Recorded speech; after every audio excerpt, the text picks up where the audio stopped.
So, welcome back to the Renewables Podcast. Before we get into the conversation today, we just want to touch on some products from our sponsors at Proteus. And I'm going to start, Sam, with this SPD that they've got.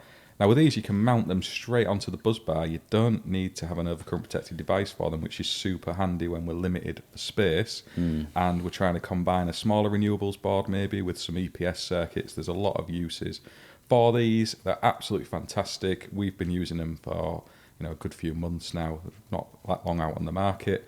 So yeah, absolutely fantastic that Proteus are looking after us as installers. And you've got another range of products over there. I have, yeah. I've got the coloured Henley blocks, or 100 amp link blocks as some people call them. And gone are the days. I'm a bad contractor for using the black ones for so long, the Bakelite ones, because you try and knock one of these top knockouts out and it basically shatters the full thing. And I'm guilty enough to say that I didn't know these existed. So we started using these now, and they're absolutely fantastic. Solid. You've got the little blanks in here as well. So if you don't use one of the terminals, you can blank it off or just slide it out when you do need to use it. They're fantastic, and obviously they're all coloured as well, so that you know exactly the phase colour and the colour of the cable or the phase that's going into it. So yeah, even the functional earth, or the Cranis collection as it is called, in pink.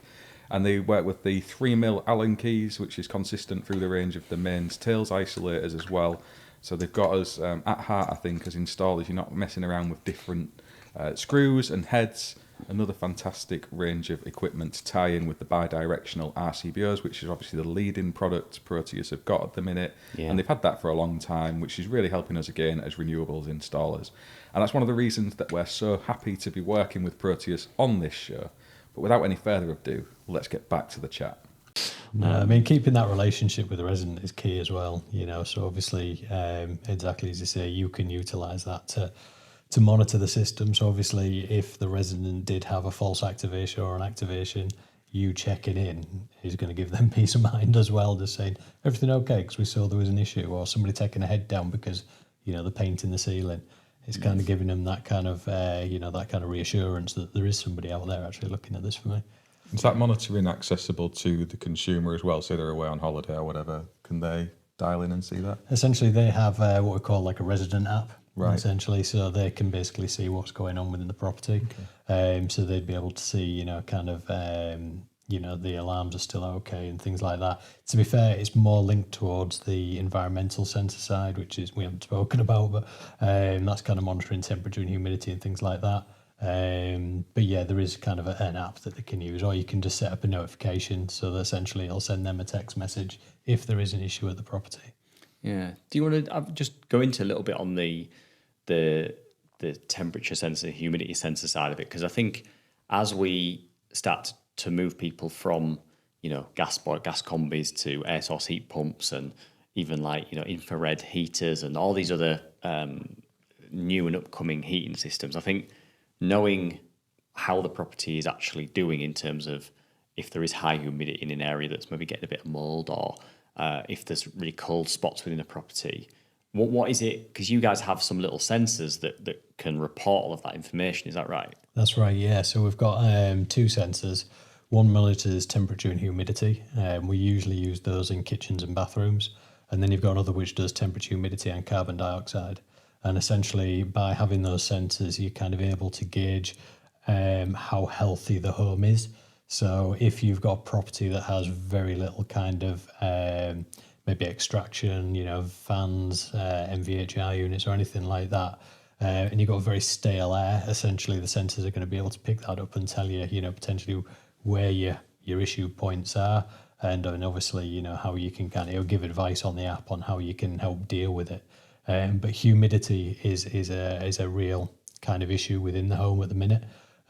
So we go through all these energy efficiency measures, we're sealing our homes, we're making them completely airtight so we don't get any of that cold draft coming in, but then we're not letting any of that humidity out, or we're not extracting enough of it. And then we end up with kind of like, mouldy, kind of poor air quality homes. So there's actually a law coming out 27th of October next year. Next month I meant. Essentially, our AWAB's law, and essentially that's going to kind of focus on Currently, it's just focusing on damp and mold, but it will extend over the next 2 years to other areas as well of fire, CO, radiation, all kinds of things. To be fair, so it's quite a, for landlords especially, even private social. It's a real kind of area of concern because there's a lot of work in it. To be perfectly honest, there's a lot of stringent timescales that they have to abide by, and these sensors essentially help them kind of pinpoint what they need to do and where they need to focus their energy, as it were. Yeah, we see every year, sort of this time of year onwards, actually, requests and inquiries coming in for positive input ventilation from landlords. And like you're dead right, a lot of our homes, ventilation is down at the bottom of that list along with smoke detection. I think when we design our properties, it's like one of the last things we even think about. And it's something that does need to improve, and having awareness of that, it's got to be good. Certainly think we could put some of these in some outdoor consumer units as well, Sam, as well. Maybe with EV charge points, see if they're getting humid and hot. Yeah, that's a hot topic. A good case point for them being used in those areas, maybe. Yeah, absolutely. I think what's nice about them little sensors is that they're 10-year lithium as well, aren't they? So that's right. Yeah, you've not got to take them off and recharge them where they could be, left on the counter side or they're chucked in a drawer. You put them up. That's it. They're there then. They're all RF. They don't need any wiring or anything to them. Electrician's dream. A bit like the wireless socket. That we're waiting for. Yeah. You know what I mean? That's kind of it's you just fit it and that's it for 10 years essentially. This is all new stuff to me with the gateway and stuff. I'm thinking of like commercial fire alarm systems where they can be linked into like rapid shutdown devices on big solar arrays. Is there a way of tying this stuff in with a PV and battery system to cause some sort of shutdown, or is it currently like separate in its own? There's a few ways you can do certain things. So for argument's sake, you could set a system up. So let's just take a gas boiler. If a gas boiler was linked to a carbon monoxide alarm, essentially you could then wire that through a relay to cut that boiler out in the event of an emergency. We do have a new product which is coming in the next year, which is basically called Universal Input Module, and essentially it's just a 0-volt contact. So basically you'll be able to link that to kind of fault outputs on battery storage, inverters, boilers, anything essentially that has a 0-volt contact. And we call it universal because essentially you're going to be able to label it. So you could put battery storage or boiler, whatever you want, on there. That in itself won't initiate any kind of shutdown or anything, but again, that'll send it through the gateway to a notification to somebody so that they can take action.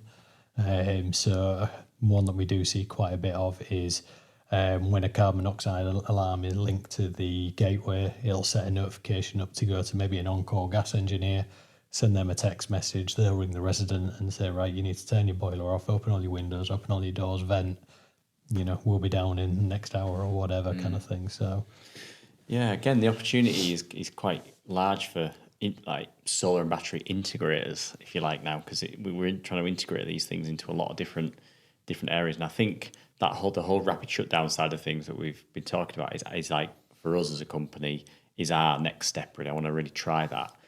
But we see it on like the Tesla Powerwall 3. That's got a little jumper that is inside I think they call it the taco, which is like the main brain of the Powerwall. And currently that's just linked out with a little jumper lead. But putting that through something like that universal relay module and all this other sort of stuff is interesting because if we can do that, it suddenly means that if the smoke alarms and everything are going off, we aren't trying to pump power back into the property at the same time. We know there's a problem there. Things like the Solar Edge system, I think the hub inverters, they have a little rapid shutdown unit which can be used for like a emergency stop button and other things like that. Again, we should be able to wire that in. And I think currently you do some sort of little base. There's like a little circular. It looks like a bit of a circular base, which is like a little bit of a relay module. But the new one that's coming out, that'll be a little bit more. The new one is more kind of an alert, so it'll send a message out. The relays, we've got a whole array of relays that you can utilise now, essentially. So like the opportunity of shutting a boiler down, the opportunity of even setting your shutting your inverter down in the event of a fire. You can do that now through relays that we have already on site. So that's I've got one out there ready to try actually, but I've just not found the right job to try it on. But I definitely need to give it a go. There's a guinea pig somewhere. Yeah. It's gotta be, hasn't it? And it's one of the. I was talking earlier about the batteries aren't the likely source of these fires. It's going to come from elsewhere. So if the detection systems picked it up, and we can then tell the inverter, these are all getting so clever now. These inverters, there's actually fire in the premises. They can maybe like brace themselves, to want of a better example, maybe keep themselves cooler, run the fans, whatever they're doing, prepare for maybe needing to use their own self-extinguishing capability before they're ignited. So we know you can't stop thermal runaway, but if you can coat those batteries in whatever it is they're putting in them before they're on fire, maybe that's enough to stop it. So I don't know, there's got to be some more joined up consequence of a detection to this battery storage system, at least turning it off. I think you're right, and it'd be an interesting one. It'd be annoying if you burnt your toast and you just Ruined your battery. You heard your power wall in the garage just extinguish, just covered your car in extinguisher. But I think on the serious note, I think you are right. I think the main driving point with this will be insurance companies as well, because we all know they try and wriggle out of as much of the payments that they need to make as they can, and so if they get wind of, and it sounds like they're starting to get wind of like this PAS document and the requirements, they're kind of like, no matter what you do as an installer, you are introducing a risk into that property by fitting solar and battery. There's no way of getting around that. You put in a large financial investment or a medium to large financial investment into that property, so the risk goes up to that insurance company of losing more money within that.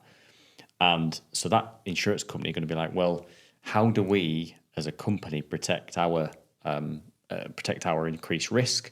Well, has the property got a smoke alarm system that will help protect that risk and alert the fire brigade and the homeowner and everyone that there's a problem there, and therefore maybe prevent that expensive asset being destroyed within the fire?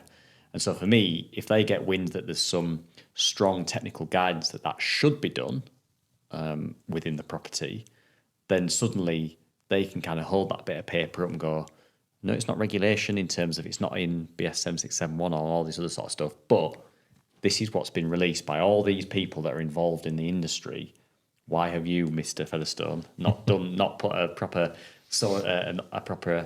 fire protection system in?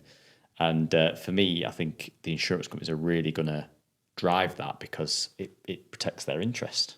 Yeah, they're the ones who get stuff to happen, them and the fire brigade. So those two parties, I'm sure, will be the ones that actually get legislation if it's needed to make these kind of things happen.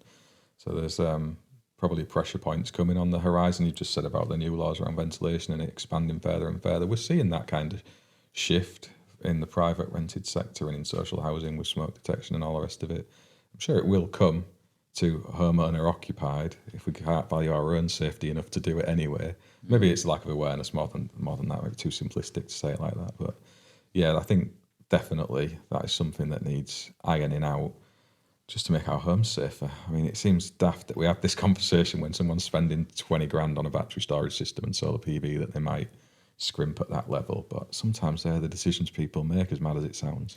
It is, and what I found with doing this is sometimes it is a deal breaker for people, and I do find it hard to process the logic, but it may well be that, they've got 4 other companies that are quoting for that work, and not one of them has proposed that. So it can work in your favour, but also against you, because you can kind of, when it's happened to us before, we've said, well, if we're the only ones proposing this smoke alarm system, then you might want to ask the other companies why they're not. And if they're not because they don't know about the PAS document, then how engaged are they with your best interests? Because we're trying to fit you a system that will, make your property safer than it was when we arrived.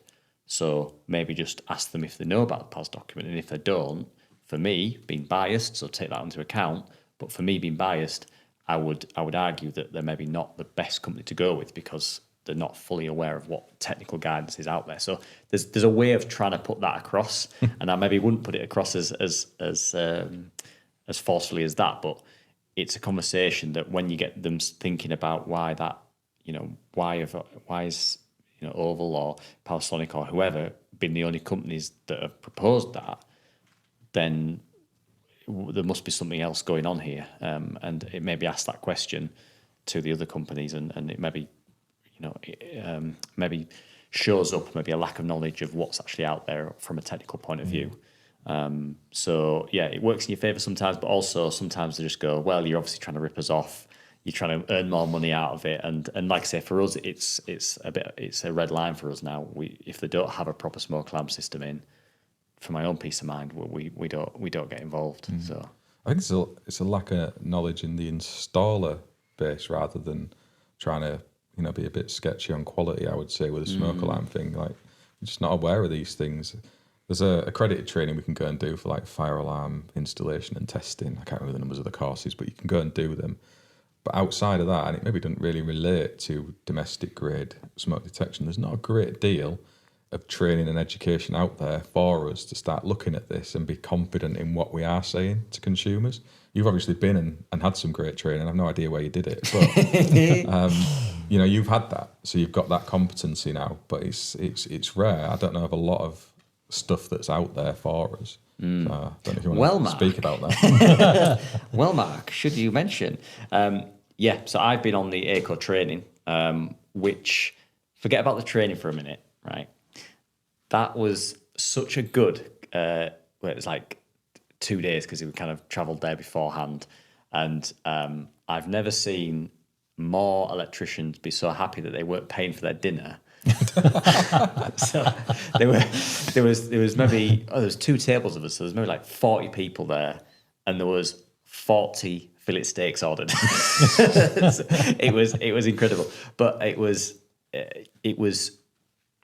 after that point I knew I was onto a bit of a winner anyway. But when we went and did the training, it was unbelievable, like the amount of value that we got from that training. And it's same with the guys. So Dean came and Josh came, and so we all did the training. And to say that we hadn't paid for any of it apart from just the time off work, the level of and the accommodation, but the level of value we got out of that and the certification we got out of that was, I don't know any other training like it, to be honest, the way you haven't had to put your hand in your pocket to any great expense to get that level of training, that actually you can get things like these handbooks and just so much value from it. But you guys must see incredible demand for that, or is it something that not many people know about, your in-house training? Yeah, I mean, AICO started with the expert installer training a lot of years ago. It was before I was at AICO. In fact, I sat the expert installer training a lot of years ago. But essentially, what they found was that there is, exactly as you say, quite a lack of knowledge, around domestic fire alarm systems. And traditionally, when I was first starting to Sparky, it was just like, yep, top and bottom of the stairs, let's move on. You know what I mean? Next thing. And obviously, until you start delving into it, there's a lot more to it. So we begin with basically the expert installer training, which essentially we do pretty much anywhere. We come to, people's offices, we go to wholesalers, we've got the mobile units, and essentially that's about hour and a half CPD accredited training. And it gives a really good kind of basic starting point for your knowledge. So it gives people that kind of idea as to, where and, what things need to be taken into consideration when they're installing.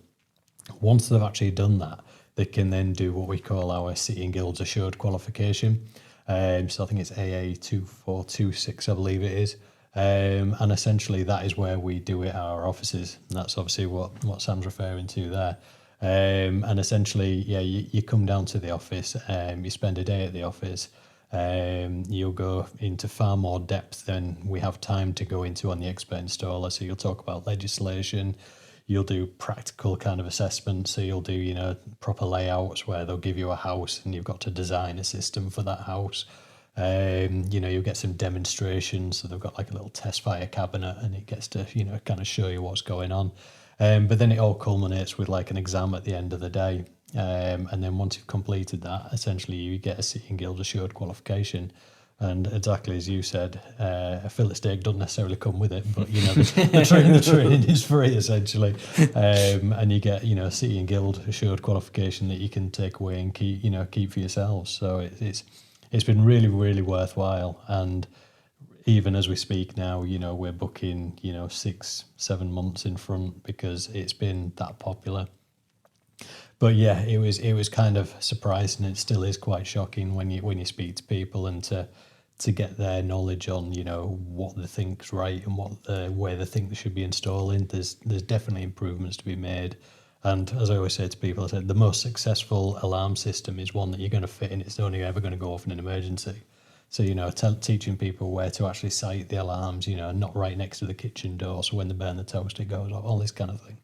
All these little conversations that people kind of, maybe don't take into account are all, golden that people take away with them. So, But I think you're dead right as well, Mark. About sometimes the world and the business and the sector you're in can take up all of your headspace, and then the PAS document gets dropped on you, and you're like, right, I've got to think about all this other side stuff now of battery locations, fire detection. If the equipment complies with PAS, which most of the battery systems don't, so you can only really comply with PAS to a certain level anyway. But actually doing that sort of training, even if it's not the full Philip State training like what I did, if it's not the whole, see, you're going to get in trouble for that. I am, yeah.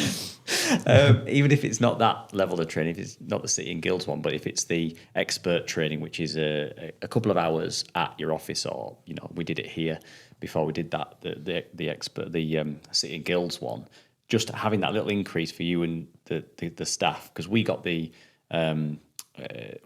we got the office guys in as well, because they're the ones that are talking to the customers out on site, and majority of them aren't electricians, but knowing the difference between a multi-sensor alarm or an optical alarm or a heat alarm, and generally what they do and why they do what they do and why they should be placed where they're placed.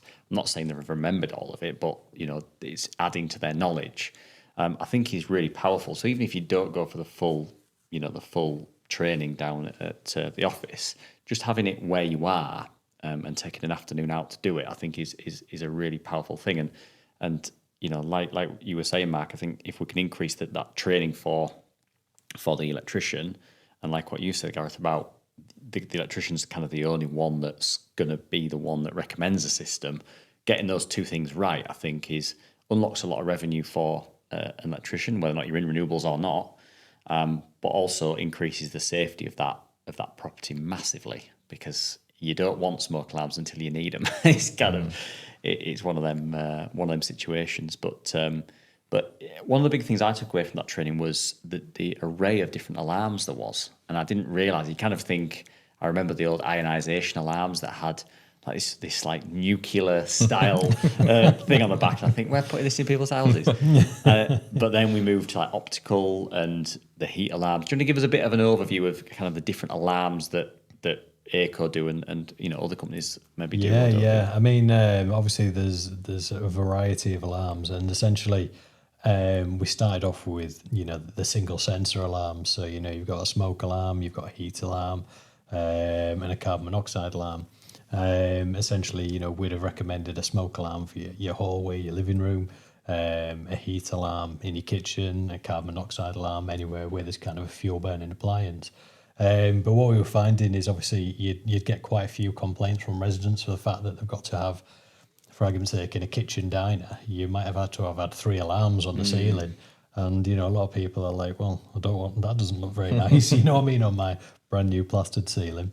So that's when we started coming up with the multi-sensors. So now you've got a heat smoke alarm, so the 3024, you've got your heat carbon monoxide alarm, your 3028, and then you've got a 3030, which is all 3. So heat, smoke, and carbon monoxide. So essentially in a, for argument's sake, a living room where you've got somebody with a log burner and that kind of thing, essentially instead of having 2 different alarms, you can have just the one on the ceiling. So that kind of range kind of, helps us minimise the amount of alarms on the ceiling, but they also kind of interact with each other a little bit more as well. So the different sensors kind of work together to determine whether there is a fire. So you do get a bit more kind of, what's the word? They're less likely to go off in a false alarm kind of situation, shall we say? There's a bit more. Because you get the multi-sensor alarms as well, don't you? Which are the smoke and heat together. That's it. Yeah. And the smoke and heat alarms kind of work together, don't they, to try and diagnose if there's a potential risk of it being a nuisance alarm rather than a proper That's alarm. it. So essentially, your 3024, so your heat smoke alarm, essentially they will work as independent sensors. So if there's quite a lot of smoke in the atmosphere but there's no heat, the smoke alarm will go off, and vice versa. If there's a lot of heat but not much smoke, it'll go off. But if you've got kind of a mixture of the two, essentially the heat sensor is almost like a rate of rise alarm. So essentially it will monitor the temperature, and it sees the temperature is steadily, consistently going up. It'll then basically drop the sensitivity of the smoke alarm, so it'll make it more sensitive. So you end up with an alarm that's kind of more tolerant of everyday living. So the missus lighting 25 Yankee candles, or but in the event of an emergency, it'll actually react a lot quicker than a standard alarm. So Yeah. they're really resilient. You know what I mean? They're a really good alarm to have within your property. Because you probably have had it at your house. I know I've had it at my house, Mark, and maybe even on jobs where I remember when I was working for a company just doing standard electrical work, you'd get the call back to say this blooming alarm on the landing keeps going off, and you realise that they're burning toast all the time, or the kids are burning toast, and it's going off, and you go there and they've taken the head off because they're just sick of it going off. And so what you're saying with that multi-sensor alarm is that effectively it might see a little bit of smoke, but because there hasn't been a significant rate of rise on the heat side of things, it'll recognise that and go, well, it's probably not a proper alarm. I'll keep an eye on it. Yeah, keep an eye on it. Yeah, exactly. And then if the smoke builds up, then it'll hit that threshold and it'll go off. But if there was a little bit of smoke, but there was a rate of rise on the heat side of things, the threshold as to when the smoke side of that alarm goes off is dropped because there has been a heat increase. Wow. There's so much technology in this, and so much thought gone into it. It's mental, isn't it? Yeah, it's clever what can be done, and it's that installer awareness again, isn't it? If we don't know this stuff exists, we can't recommend it to consumers to use it. And when there is such a vast array of things out there now, going and doing stuff like you guys is essentially certainly something that I've looked to do in the past, and I've had that problem of seeing, well, there's nothing available for 6 months and I've no idea what I'm going to be doing in 6 months. So it's taking that commitment to book for my fillet steak and go and do the training. He's getting in so much trouble. It's off the menu now. We'll have to take that step. But one of the things that confuses me is the battery aspect and the mains powered aspect. It's like if you've got your 10-year lithium battery, what is it that the regulators are so against from saying that they're okay to use? Is there a reason behind that, or is it just something that's kind of built up over time that we don't quite trust batteries enough? Yeah, it's. I mean, realistically, our 600 range, which is a lithium-ion battery product, is sealed battery, so you don't, you can't tamper with the battery or anything like that. It's a really good alarm, but within England and Wales, you've got to have two forms of power. So you've got to have mains with a battery backup. When you start looking, like in Scotland, they're allowed to use sealed lithium-ion batteries. So there's a slight difference there between the two. So yeah, realistically, within England and Wales, and obviously the majority of the time when we're working, you're going to have mains with that battery backup, whether it be a D1 alarm, which is tamper-proof lithium-ion cells, or a D2 where it's the user replaceable ones. It's either or. There is a bit of a caveat with the your F1 alarms or your battery alarms, is the fact that they can be used as like a temporary measure. So for argument's sake, if you went to a property and there's no smoke alarms in there and you were going to do a rewire on it in the next 6 months, you could potentially use them as, like a kind of a temporary measure. And yeah, I mean, going back to the gentleman I was speaking about with the Airbnb the other day, fully plastered, he spent a fortune on this house, it's all nicely decorated, and basically there's not enough alarms in the property. So it's kind of doing that risk assessment, and what the conversation with him was essentially was potentially using the battery alarms but linking them to the gateway so that you can get that notification. So yeah, it might not be as you alluded to earlier, it might be not 100% to the regulations, but you're trying to mitigate the risk by having another backup on the on the other side of it. So did Scotland used to be like England and Wales, and then they've moved to allowing these standalone? I believe so. Yeah, I believe it was before my time. To be fair, before my time at AICO, anyway. But I believe they used to be mains with battery powered. The one thing with battery-powered alarms is that residents do tend to figure out the fact that there's no cables behind them. As soon as they realise there's no cables behind them, they end up in a kitchen drawer. So there is a preference still for mains with battery backup, and that's why England and Wales have not changed their stance on it, essentially. Yeah, I can see the benefit. I just wondered why there was that difference. It's always seemed a bit weird to me that we have the same United Kingdom, whatever we want to call it, but we're all the same island, aren't we? That we do have those differences. It's not just with smoke alarms; it's with training as well. It's all quite disjointed when you boil down into it.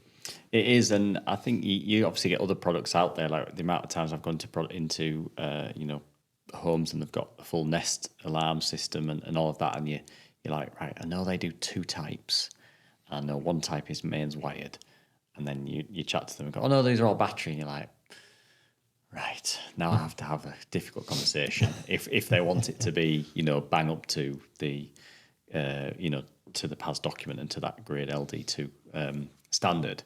But I think it's a tricky one because a lot of the time I get asked, well, if you're not allowed to fit them in England, why are they for sale? And you're like, well, I can't really answer that question because I'm not saying that you can't fit them. It's just that it's not to that grade system that we're looking at. So there is a bit of knowledge that needs to be put out there in terms of what systems can and should be fitted within properties, and it's always going to be the easiest thing to criticise what's installed and say that the full thing needs ripping out and starting again. I mean, we do that when we're inspecting other people's work now and again. It's easy to do, but getting to a point where you've increased the safety of that property is the main thing that we've got to keep in mind. So, like your Airbnb guy, it's kind of like, well, if it's the difference between him deciding to fit the alarms because he can get away with the battery ones without ripping apart this full property, but factoring in, the fact that he probably should have a gateway just so that he can see if a resident, that's renting it has taken that alarm down.